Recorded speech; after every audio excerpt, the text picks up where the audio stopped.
En mélangeant blagues assez absurdes et une coupe afro, Oda nous a pondu un personnage nommé Brook. Ça tombe bien puisque ça va être le personnage principal de cette théorie. Si vous vous souvenez bien, durant l'arrivée de Brook dans l'animation de One Piece et même dans ses chapitres, on a pu savoir que son passé était fait de piraterie et en même temps de noblesse.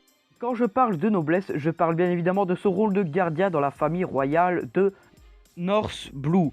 Et en gros, ça fait plusieurs chapitres que Brook fait beaucoup parler de lui, et surtout dans le chapitre 851, où on a appris qu'il avait dit à Big Mom, Mademoiselle, peut-être une forme de phrase pour la rabaisser, mais pour moi et certains membres de la New Baroque Sword, c'est totalement autre chose. Pour nous, la famille royale qui aurait engagé Brook durant son jeune temps pour être garde serait la famille de Big Mom.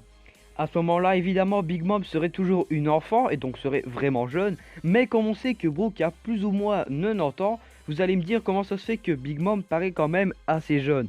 Bah grâce à son fruit du démon des ombres, elle aurait pu tout simplement aspirer l'espérance de vie des personnages pour se l'affliger et en gros utiliser ça comme une certaine eau de jouvence. Mais on sait que Jaji a assassiné tous les rois de North Blue et c'est peut-être un point fort pour notre théorie.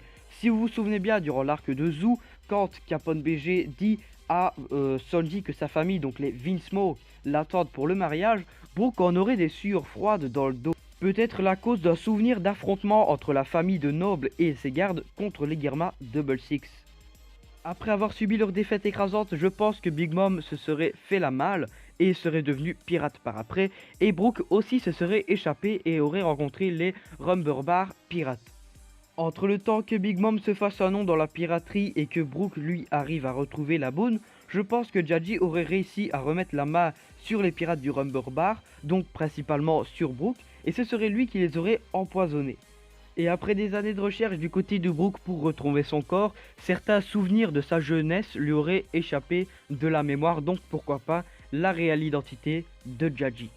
Et voilà, c'était tout pour cette théorie, j'espère que vous l'avez énormément kiffé. En tout cas, moi je l'ai vraiment beaucoup aimé, puisque c'est la première que je vois sur YouTube parlant du passé de Brook. Donc j'espère vraiment qu'elle vous aura plu. Si vous voulez un épisode 2 de la même théorie qui risque peut-être d'arriver, dites-le moi dans les commentaires et faites-le moi savoir en représentant la Mugi Team dans les likes. Et moi je vous dis, Jana.